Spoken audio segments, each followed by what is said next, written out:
I would like you to consider stop carrying around trauma like luggage. We have the ability to leave the past in the past so that we can live in the present and plan for the future.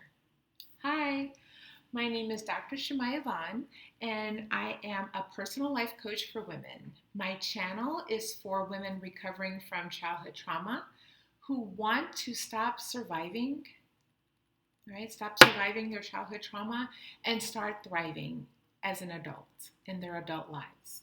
So, you should listen to this channel if you want to hear my thoughts on how women, transgender women, and gender nonconforming people can choose a new path today and start creating a life they love.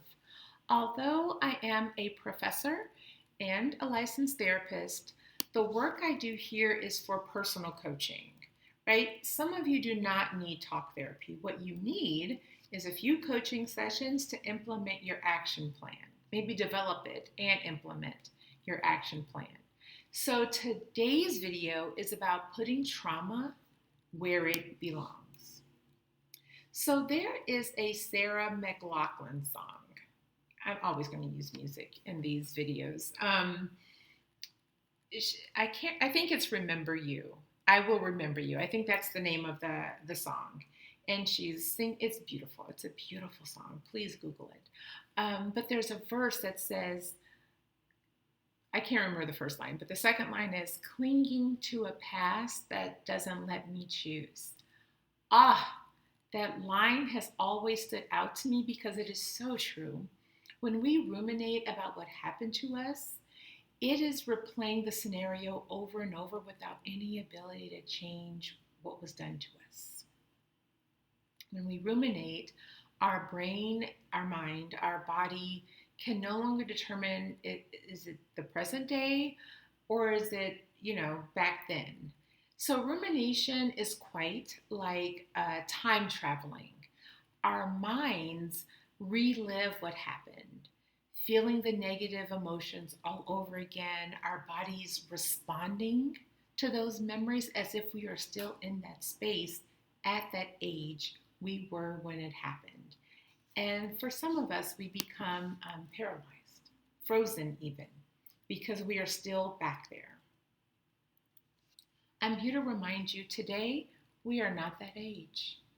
Today, we have resources to prevent that same thing from happening to us, or we have resources to take care of ourselves if we are that unlucky again, right?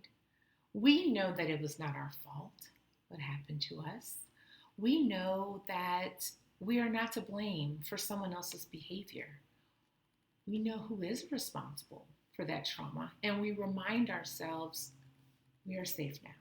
I'm safe now. I'm safe now, right? I'm not in that space. I'm safe now. We are in safe spaces with safe people today, not back then, right? The thing that happened is not happening today. It is not right now. Now, this sounds a lot easier than it looks.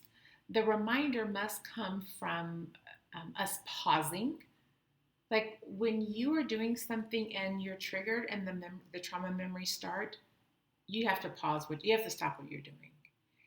And you have to remind yourself with deep breaths to lower your blood pressure, lower your heart rate, right? Once your nervous system is a little bit more calmer and back in the present, the reminders are spoken to keep you in your body. I am safe. I am safe, right? There are a lot of grounding techniques to help you stay present, right? There's deep breathing exercises. There's things about the five senses. There is a lot, right? There is a lot that we can do to get back into our own bodies in the present day. And so therapy helps with that, right? And then there's also just all kinds of things you can Google online. The goal is to find a grounding techniques that fits your personality and helps you become you again when you're triggered by trauma memories. We never forget what happened to us. We never forget what or who traumatized the hell out of us. Our decision as an adult to continue encounters with this person is often a personal choice that is more complicated than I never want to see them again, right? Sometimes we have control over that. There are, especially if it's a stranger, for example, we don't have to see that person again, right? We can actively avoid them. If it's a relative, it gets a little bit more tricky. So this, you know, it's not just a relative, right? This happens mostly when the person is a relative or a family friend. Sometimes it's a family friend that's invited to all the gatherings. Proximity will determine how we navigate interactions with this person in the present day, right? So, for example, if we know this uncle, right, I'll just assign a title now, is going to show up at an event, we don't have to go. We do not have to go. And if we go, we don't have to interact with them, right? We can see them coming towards us and then we can move away from them. Other people with trauma, they, with family members or family friends, they make sure to avoid the person at all costs. They go no contact. They omit them from their, from how they interact. If this person is included in a group text chat, for example, they just remove themselves from it, or they don't participate in it. They mute the discussion and just never post, never read anything. If that person that caused us harm is attending a family event, we decline. Some people will decide that. If they show up to a family celebration, we leave early. Some of us have decided that it is not worth it to have those memories revisit us whenever we see that person. We do not want to be reminded of our worst moments. When it was a parent that harmed us, we can decide to go no contact, low contact, as needed contact with guards up for protection. This is our personal choice. A coach will never tell you which choice is best for you. A good coach. They will never recommend what path you should take to navigate that relationship in the future. You know which choice matches your values, your personality, and your emotional safety needs. You might just need support maintaining that. I do want to explain that our brains are forever changed, due to the trauma that happened to us, and our minds will not allow us to forget it. We don't have this big eraser. There was this movie out when I was in my 20s called Eternal Sunshine of a Spotless Mind. And I was so messed up when I watched that movie because I thought, oh my goodness, it's something that can happen. In the movie, there was some kind of surgery you could have. And it's science fiction, right? It's fictional. But they could go in and take out a person or an event from your memory and leave everything else intact. So it's kind of like they see your narrative and just start erasing things or editing things out. And so you would emerge from this surgery, everything else in your life is intact, but that person or that event is missing. It's like, this is the cure, right? The devastation when it hit me, oh, this is a movie. This is a movie. This is someone's fantasy.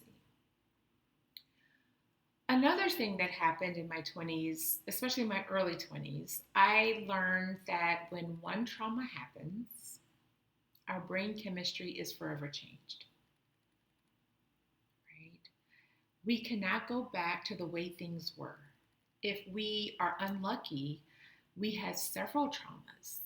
which means each individual trauma is changing how our brain operates, how we see the world, how we respond to perceived threats. And these trauma responses or behaviors are often involuntary. We flinch when someone tries to hug us if we do not know them well.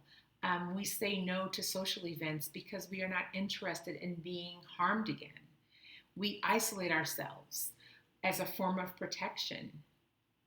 We embrace the loneliness as our fate. What we fail to realize is that we can make new neural pathways. Yes, our brain has been changed. It's not damaged, right? It's not a traumatic brain injury type thing. It's just the pathways, the brain makeup has changed. But we can make new neural pathways. We can change the way we view the world. We can use discernment to recognize people who mean us harm much earlier in the process and move away from them. For example, if we are meeting a new friend and they start to tease us about something we told them in confidence, please don't mistake this for trivial, harmless fun. They mean us harm, or they are not careful with their actions and words. Either way, as a trauma survivor, you need people in your life that are careful with their words, that are predictable, that are consistent. You want to feel loved and cared for by them. Anyone that takes pleasure in your discomfort is not your friend. This is a factual statement. This is a factual statement. Anyone that takes pleasure in your discomfort is not your friend. Friends love you and want the best for you. They are present to help you become and remain your best self. They avoid causing intentional harm to you. They are not perfect, however, right? So they will make mistakes, and when you call them out, you will gently confront them. They will make immediate changes to their behavior to ensure they never cause you harm again. That was never their intent, that was never their goal, and they are committed to improving that. Our bodies also remember the trauma and will remain protective of us so that it does not happen again. When I say we want to prevent it from happening again, please understand, I am not saying that we could have prevented it from happening in the first place. I am not doing the victim blaming thing. Please understand, I am not saying it was our fault, but now that we know what can happen, we can put safeguards up in place to avoid similar occurrences, or try. We can try. Women who were attacked while jogging at night will likely never jog in the evening again. Or if they do want to jog at night because that's the only time, they can get it in, they will bring reinforcements with them. They won't wear earphones so they can be aware of their surroundings. They're packing pepper spray. They have a gun. They have a knife. They have lessons they've learned from self-defense classes. We all know that cisgender men are the main perpetrators for seeking women who are alone and harming them in the worst ways, right? These men continue to do this because the laws are there to protect them, to be fair. If you are alone when an attack happens, how do you provide proof in a court of law, right? Even if there is DNA evidence, we would assume that's proof. No, because now you need to prove that you did not consent to whatever the hell they did to you, right? So many women say things like the legal system is also traumatizing because it forces the survivor to explain their actions. What were you wearing? Why were you there? What? Really? No questions about the monster that attacked me, just why was I in the wrong place at the wrong time? This is why sexual assaults are underreported. The legal system is not a safe place for all women. If you are not a cisgender man and you disagree, I would love to hear your comments about this. Um, so, back to putting the trauma down. So, putting the trauma down is about acknowledging what happened, right? It happened to you. We don't have to hide that. Talking about what you needed to happen to prevent it or to take care of you after it happened. That's part of it. Then processing it by putting the blame at the feet of the person who did that thing to you that should not have happened through no fault of your own. This all happens in therapy. And therapy has many forms. There's talk therapy, there's music therapy, there's dance movement therapy, there's art therapy, several options. This needs to happen before you hire a coach to help you thrive in the present and make plans to create a life you love, right? And sometimes as we're, going through life with the coach, things come up, right? We have a panic attack. We go back to therapy to kind of process that. By the time you make it to meeting with a coach, you are aware of the role of trauma in your decision making and you push back against it as much as you can. A coach who's trauma informed, for example, will notice, oh, wait a minute, is that intuition or is it a trauma response? You will not always be perfect, but due to your awareness, you understand when a response is due to fear or protection. All coaches specialize in something very specific. So please choose a coach that matches the goals you have post-therapy. If your goal in therapy was to learn how to process childhood trauma, your coach may need to be trauma informed, just so that they can keep their eye on that part for you. If your therapy goal was to recover from workplace trauma, you may need an executive coach to help you step into your next career chapter with confidence. It is okay to develop a list of questions to ask the coach during, they call it a discovery call or a clarity call or an initial call, right, to ensure this coaching relationship is a good fit. All coaches are not created equal, and some can cause harm if you are not clear about what you are looking for. If you are not sure what questions to ask, or if you are not sure what kind of coach you should seek out, talk to your therapist about it. They may not have referrals, but they can help you with your questions and your search after therapy coach, right? That's what you want.